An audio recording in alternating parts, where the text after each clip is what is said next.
Irmãos, nós vamos falar nessa noite o tema do livro de Atos. Nós estamos ainda estudando o livro de Atos. É um longo estudo, uma longa palavra, mas uma palavra abençoada.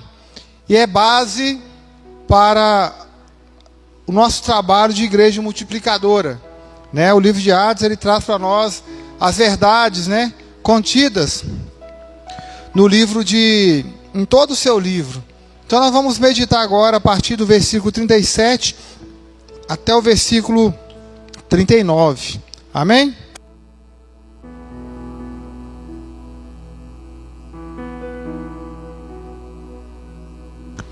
Vamos abrir nossas Bíblias no livro de Atos, capítulo 2, no versículo 37 até o versículo 40. Atos 2, do versículo 37 ao versículo 40. Amém.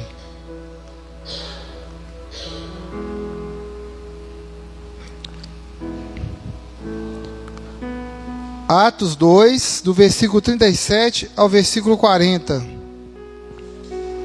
Assim que você puder congelar, coloca todos os versículos no Arial, porque aí, depois que a gente lê esses versículos. Olha o que diz o texto. 3.000 batizados. Quando ouvindo eles essas coisas, compungiu-se-lhes o coração e perguntaram a Pedro e os demais apóstolos: que faremos, irmãos? Respondeu-lhes Pedro: arrependei-vos e cada um de vós seja batizado em nome de Jesus Cristo, para a remissão de vossos pecados, e recebereis o dom do Espírito Santo. Pois para vós outros é a promessa, para vossos filhos e para todos os que ainda estão longe, isto é, para quantos o Senhor nosso Deus chamar. 40. Com muitas outras palavras deu testemunho e exortava-os, dizendo: salvai-vos dessa geração perversa. Senhor Deus, Pai, muito obrigado. Obrigado, Senhor, pela leitura deste texto. Obrigado, Senhor, pelos versículos, pela palavra que o Senhor já tem preparado para nós hoje. Pai, o nosso culto é para Te buscar, ó Deus. Aprender mais a Tua palavra, orar, declarar que nós Te amamos, ó Deus, que nós dependemos do Senhor. Pai, toma, Senhor, a igreja nas Tuas mãos. Essa oração que nós oramos, agradecemos em nome de Jesus. Amém. Irmãos, lá no capítulo 1 de Atos, lá no versículo 15, nós encontramos cerca de 120 discípulos unânimes, estavam em oração, aguardando a promessa que Jesus havia feito, que ela viria em Jerusalém. E seria em uma grande festa, na festa de Pentecostes, a promessa do Consolador, o Paráclitos, o Espírito Santo, se tornaria uma realidade. E fala que a casa onde eles estavam, de repente, houve um som como de um vento forte, e encheu toda a casa onde estavam reunidos os discípulos. E todos ficaram cheios do Espírito Santo. E naquele tempo, meus irmãos, além dos 120 discípulos que estavam reunidos, apóstolos, haviam também estrangeiros vindo de toda a parte do mundo. E eles estavam ali assustados, perplexos, pelo tudo o que eles estavam presenciando. E não era de ser diferente, porque eles não tinham o contato espiritual com o Mestre e com Jesus, com o Mestre Jesus. Mas eles estavam ali porque era uma festa, e eles ficaram assim, assustados com o que estavam vendo. Eles viam aqueles cristãos falando em sua própria língua e idiomas. Vários idiomas ao mesmo tempo, e todos entendendo o que estava acontecendo e estavam falando. E alguns deles, sem entender, começaram a zombar. Começaram a falar que eles estavam bêbados, que eles estavam embriagados. Então Pedro toma a palavra. Pedro, ele começa a falar com a multidão. Ele começa a dar um testemunho. Pedro, ele é enfático. E ele começa a apresentar o Senhor Jesus. Foi fundamental, meus irmãos, que Pedro, ele usa um tom evangelístico para falar, para pregar. E o versículo que ele usa é o versículo 21. Atos 2, 21.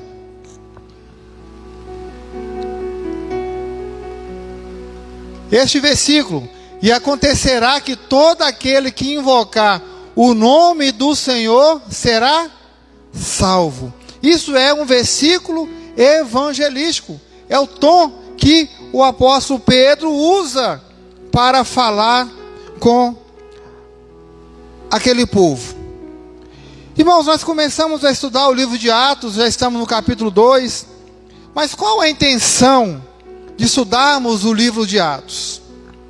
Por que estudarmos o livro de Atos depois que nós estávamos lá no último livro, o livro de Apocalipse, onde nós aprendemos sobre o fim dos tempos, a volta de Jesus, a igreja gloriosa, aqueles que vão estar com Cristo, aqueles que já não vão estar. Nós aprendemos sobre a besta, sobre a condenação, sobre o tribunal de Cristo, que todos nós estaremos diante do tribunal de Cristo. E agora estudamos o livro de Atos. A intenção é que nós temos como obrigação de discípulos de Jesus, de como igreja, levar o evangelho a toda criatura, através da igreja multiplicadora, através do relacionamento, através da intencionalidade. Então a pergunta é: qual é o objetivo de estudarmos o livro de Atos? A resposta: o livro de Atos nos dá fundamentação, base, para sermos igreja multiplicadora. A sua aplicabilidade serve para qualquer contexto ou modelo de igreja. Promove uma reflexão sobre o jeito de ser igreja das primeiras comunidades cristãs, especialmente em seu estilo de vida, voltados para o relacionamento de mutualidade, um a um. O relacionamento intencional visa alcançar as nações por meio de um grande movimento de multiplicação de discípulos. Nós temos que destacar aqui, meus irmãos, é o relacionamento intencional, esse relacionamento que é um a um. Quando nós nos empenhamos para multiplicar, começa através do meu relacionamento com uma pessoa que você vai aproveitar a oportunidade, se aproximar dessa pessoa, fazendo amizade, e depois você vai começar, com o passar do tempo, o Senhor te dará estratégias, a palavra estará com você, o Espírito Santo está com você, você guiado pelo Espírito Santo, você começa a falar de Jesus. Foi assim que aconteceu, foi assim que começou. Quando Jesus apareceu, um dos discípulos pegou Jesus e começou a levá-lo às pessoas. E este era quem? André. O exemplo de André era um a um. Ele chegava diante das outras pessoas, do seu irmão, por exemplo, e apresentava Jesus. Isso é um relacionamento interpessoal. Isso é um relacionamento um a um, falando de Jesus para as pessoas. Olha os textos. João capítulo 1, do versículo 40 ao 42. Era André, o irmão de Simão Pedro, um dos dois que tinha ouvido o testemunho de João e seguido Jesus. Olha para os irmãos ver. João, ele estava dando testemunho acerca de Jesus. João, ele se declarou para as pessoas que perguntaram para ele: quem és tu que anda pregando a palavra aí? E ele fala: eu sou a voz que clama no deserto, endireitai-vos o caminho no Senhor. E ele começava a anunciar Jesus. E ele falou que ele não era digno de desatar as sandálias de Jesus. E quando Jesus ele aparece, e ele fala: é lá Jesus, eis o Cordeiro que tira o pecado do mundo. E André estava ali atento às palavras de João Batista. E quando Jesus aparece, André começa a seguir Jesus. Irmãos, e hoje nós precisamos e temos que observar que ao invés das pessoas seguirem Jesus, ter Jesus no seu dia a dia, caminhar com Jesus, as pessoas estão se afastando de Jesus. André já dá um exemplo diferente. Ele segue Jesus, né? Está atrás de Jesus, ele está atrás da palavra, ele está atrás do pão da vida, ele está atrás da água viva. E o que ele faz? Ele achou primeiro o seu próprio irmão, Simão, a quem disse: achamos o Messias, que quer dizer o Cristo. Olha o significado da palavra, do nome Cristo: Messias, o enviado de Deus.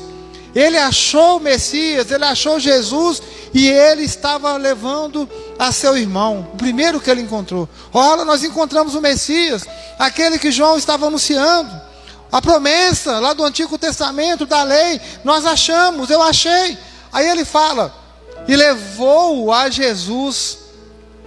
Olhando Jesus para ele, disse: tu és Simão, o filho de João, tu serás chamado Cefas, que quer dizer Pedro. Vamos dizer juntos? Tu serás chamado Cefas, que quer dizer Pedro. Olha o resultado de quando uma pessoa encontra Jesus. Todos nós aqui já encontramos Jesus, amém? Então o que nós temos que fazer? Levar Jesus. Levar Jesus às pessoas. Irmãos, eu demorei 1 ano e 3 meses para iniciar esse trabalho agora que estou fazendo hoje, essa semana passada, de igreja multiplicadora. Nós fomos lá no Capacitário, lá no Água Branca, e cada um participou de uma oficina. A irmã Marilda estava numa oficina, a Tati estava em outra, o Bruno estava na mesma. Nós estávamos na mesma oficina de igreja multiplicadora. Nós escolhemos essa oficina porque tem a ver com o crescimento da igreja, mas um crescimento voltado na palavra, voltado na Bíblia, um crescimento sadio. E nós estávamos já estudando o livro de Apocalipse, então não podia parar Apocalipse para entrar no livro de Atos. Tínhamos que finalizar todo o estudo de Apocalipse para iniciarmos o livro de Atos. E o livro de Atos, meus irmãos, ele traz para nós a intenção da igreja, como a igreja crescia, como a igreja se multiplicava. Começou com André levando a palavra, André levando as pessoas ao verbo, a Jesus. E depois que ele fez isso, outra palavra também encontra a ação de André. Esses, pois, se dirigiram a Filipe, que era de Betsaida, da Galileia, e lhe rogaram: Senhor, queremos ver Jesus. Filipe foi dizê-lo a André, e André e Filipe o comunicaram a Jesus. André já estava sendo um líder, um modelo. Não, vou lá na André, que André vai me mostrar quem é Jesus. Porque André já havia falado de Jesus, já tinha ouvido falar do Messias. João já estava anunciando o arrependimento: arrependei-vos. Estava pregando essa palavra o tempo todo. E André estava ali, André estava sendo um exemplo. E ele levou ao seu irmão, e agora também outros estavam atrás de André para saber quem era Jesus.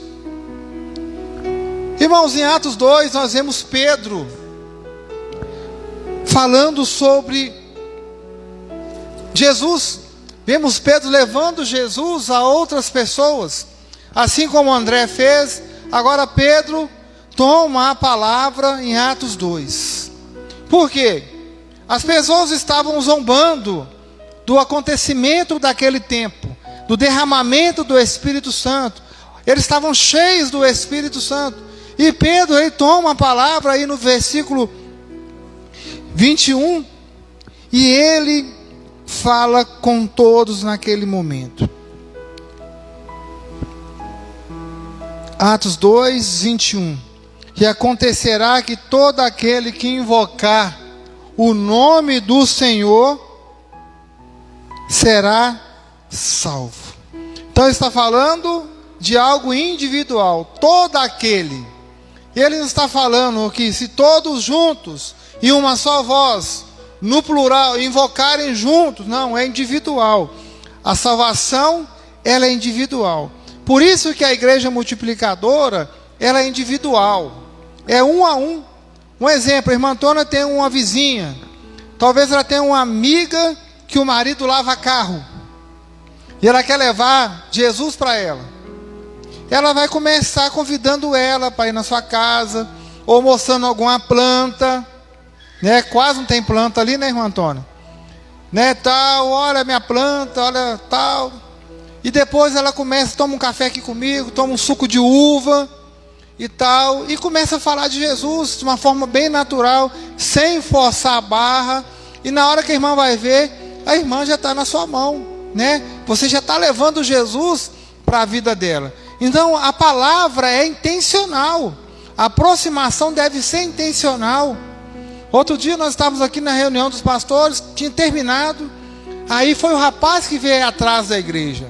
O rapaz estava na Copasa, medir pressão de água e queria uma oração, queria uma palavra, porque o relacionamento dele estava acabando, tinha acabado. E eu orei com ele, peguei contato e tenho conversado com ele. Relacionamento intencional. Só que partiu daquela pessoa que está precisando de ajuda. Irmãos, mas nem todos vão atrás de nós. Não é todo mundo que vai te procurar, eu quero ajuda, eu preciso de Jesus. Alguns vão atrás, outros não. Então somos nós que temos que levar essa palavra, aproveitar as oportunidades no local de trabalho. Às vezes a gente trabalha numa empresa, ou trabalha por conta própria, tem contato com as pessoas, no supermercado, na rua. É o momento de se aproximar. Domingo, sábado e domingo, né? Sobrou macarrão. E domingo tinha acabado o molho, nós fizemos um molho rápido, domingo à noite, e levamos, saímos distribuindo macarrão aí, né? Para as pessoas que estão aí carentes, debaixo de ponte, né, irmão Antônio? Debaixo de marquises, né? E eu falei com os 3 que estavam deitados lá: vocês querem ir na igreja domingo? Bom, aqui eu vou lá no Parque São João. Se vocês quiserem, 6h20 eu passo aqui e pego vocês. Não, nós vamos. Então, peço, irmãos, que orem por eles, né? Porque eles falaram que queriam vir. Tomara que permaneçam, estejam lá. Então, irmãos, nós temos que aproveitar as oportunidades. Eles estavam com fome, estavam com sede, nós demos eles comida. E levamos também uma palavra do Senhor. 3.000 almas. O versículo 37, nós lemos que o coração daquelas pessoas, dos estrangeiros, dos povos que estavam ali, a palavra do Senhor nos diz lá no versículo 37, ouvindo eles essas coisas, compungiu-lhes o coração, e perguntaram a Pedro e aos demais apóstolos: que faremos, irmãos? Olha a pergunta. A palavra que nós temos que destacar aqui primeiramente é compungiu-se. Significa que eles despertaram. Significa que o coração deles foram tocados. Depois de todo o ensinamento, depois de toda a explicação que Pedro havia dado a eles. Pedro, ele anuncia Jesus. Pedro fala sobre o ministério terreno de Jesus, a sua crucificação, a sua ressurreição. E eles ficaram tocados com a palavra de Pedro. Então surge a pergunta: que faremos, irmãos? Aí que entra as oportunidades que nós não podemos perder. Às vezes a pessoa vai chegar diante de você e vai relatar um problema grave, ou um problema mediano, ou um problema pequeno. E ele vai falar assim para você, ou ela vai dizer para você: e agora, o que eu faço da minha vida? Eu estou perdida, eu estou perdido. Aí que entra a intencionalidade. Leva uma oração para essa pessoa. Fala do amor de Jesus. Fala que Jesus é a paz. Fala que no mundo tereis aflições, mas tende bom ânimo. Jesus venceu o mundo. Mas você precisa conhecer esse Jesus, para que você possa ter essa paz. Sabe por quê, irmãos? Porque o Espírito Santo, quando ele veio de uma tal forma que o mundo não podia ver e nem receber. Porque ele não habitava no coração das pessoas sem Cristo. Mas aqueles que tinham Cristo, aqueles que recebem Cristo como Salvador, têm o Espírito Santo na sua vida. E esse Espírito Santo faz com que as pessoas sintam paz, tranquilidade em meio a qualquer dificuldade, em meio a qualquer luta. E as pessoas vão começar a te observar na rua, no seu dia a dia. Nossa, parece que esse irmão, essa irmã não tem problema. Parece que esse irmão, essa irmã vive uma paz. E nós vivemos uma paz. E essa paz está em Cristo Jesus. Amém? Glória a Deus. Oportunidades, irmãos. Irmão, nós percebemos aqui que quando eles fazem essa pergunta, que faremos, irmãos? Eu vejo aqui que eles percebem que o que eles fizeram de errado. Eu vejo aqui que eles colocam a mão na consciência e param e pensam: o que foi que eu fiz? Aquele povo que estava ali, vindo de todas as nações, zombando, chamando de bêbados, não entendendo nada. Porque Pedro começa a falar, meus irmãos, e eu imagino que o coração deles começam a ficar aflitos, preocupados com o que eles falaram. Mas Pedro anuncia Jesus, e eles começam a perceber o quanto eles já haviam rejeitado um Jesus que havia sido crucificado por eles, que havia sido rejeitado por eles. E eles fazem essa pergunta: o que nós vamos fazer agora? Se nós rejeitamos um Jesus que foi morto por nós, mas ele ressuscitou, e ainda rejeitamos ele depois que ele veio, depois que ele ressuscitou. Aí Pedro toma a palavra no versículo 38 e diz: arrependei-vos, e cada um de vós seja batizado em nome de Jesus Cristo, para a remissão dos vossos pecados, e recebereis o dom do Espírito Santo. Amém? A aflição, o coração que eles compungiu-se, o coração que estava aflito, preocupados, Pedro lança uma palavra forte, uma palavra verdadeira, que é a única solução para quem está preocupado demais, para quem está aflito, é o arrependimento. Porque a palavra arrependimento estava naquele tempo, como podemos dizer assim, em voga. Porque João Batista, ele anunciava o arrependimento. Olha só, apareceu João Batista no deserto pregando o batismo de arrependimento para a remissão dos pecados. O arrependimento, meus irmãos, Jesus falou também lá em Marcos capítulo 1, versículo 15, dizendo: o tempo está cumprido e o reino de Deus está próximo, arrependei-vos e crede no Evangelho. Outro momento também, Jesus, ele instrui os discípulos, antes da sua ascensão ao Pai, e fala sobre o arrependimento, e que em seu nome se pregasse arrependimento para remissão de pecados, a todas as nações, começando de Jerusalém. Irmãos, Jesus fala de arrependimento. E o arrependimento traz o quê? O batismo. Depois que a pessoa entrega a sua vida para Jesus, ela se prepara, ela é batizada em nome do Pai, do Filho e do Espírito Santo. Só que Pedro, ele só fala ali que o batismo é em nome de Jesus. Os irmãos perceberam? Olha o que diz: Respondeu-lhes Pedro: arrependei-vos e cada um de vós seja batizado em nome de Jesus Cristo. E muitas das vezes, meus irmãos, as pessoas podem falar assim: o batismo é só no nome de Jesus. Por que que Pedro fala só em Jesus?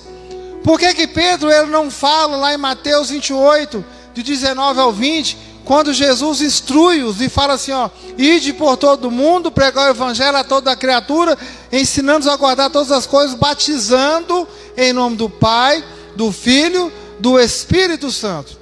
O batismo deve ser em nome do Pai, do Filho e do Espírito Santo. Mas por que Pedro fala só de Jesus? Porque Pedro menciona somente Jesus aqui, porque ele está falando do arrependimento de Jesus. Ele está respondendo àquela multidão. Pedro ele está falando de que através do arrependimento pode-se chegar a Deus, mas só através de Jesus. Mas ele não deixa de falar do batismo, que o batismo deve ser em nome do Pai, do Filho e do Espírito Santo.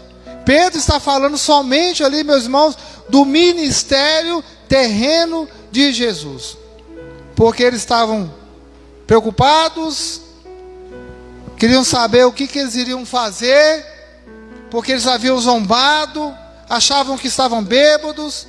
Mas Pedro anuncia Jesus, ministério de Jesus, arrependimento em Jesus, e fala que o batismo é em Jesus, só que o batismo é em nome do Pai, do Filho e do Espírito Santo. E por último, meus irmãos, neste mesmo versículo, fala sobre a remissão, para remissão dos pecados.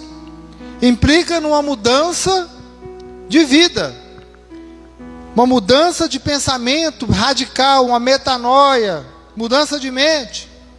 E os irmãos podem observar que na palavra, no livro de Atos, a cada fim de uma mensagem principal é anunciado o apelo de arrependimento. Arrependei-vos, crede no Senhor Jesus e será salvo, em nome de Jesus. O batismo, meus irmãos, ele não salva ninguém. O que salva é o arrependimento. O batismo, ele é apenas para você mostrar publicamente que você é uma nova criatura, através do ato simbolizado, morte para o mundo e ressurreição para Deus. Olha o que diz ali Romanos. Não sei se eu cheguei a colocar o versículo. Coloca aí, Bruno, Romanos capítulo 6, versículo 3 e 4. Romanos capítulo 6, versículo 3 e 4.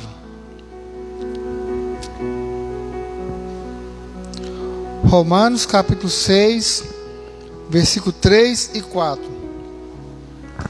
Ou porventura ignorais que todos nós que fomos batizados em Cristo Jesus, fomos batizados na sua morte.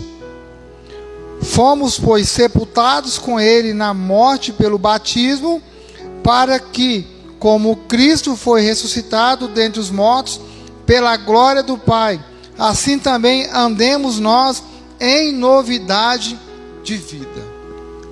O batismo, meus irmãos, aqui mostra que nós estamos sendo sepultados. Jesus, ele morreu e ressuscitou. Simboliza aquilo que nós vamos viver quando Jesus vier buscar a sua igreja. Nós morremos para Cristo e ressuscitamos para Deus. Nós temos essa esperança. João 11:35 fala: aquele que morrerá, aquele que crê em mim, mesmo que morra, viverá. Então nós cremos numa palavra, nós cremos num Jesus que morreu, ao terceiro dia ressuscitou, e essa esperança, ela deve nos acompanhar, e é essa esperança que nós devemos anunciar às pessoas. Amém? Deus possa abençoar os irmãos nessa noite, em nome de Jesus.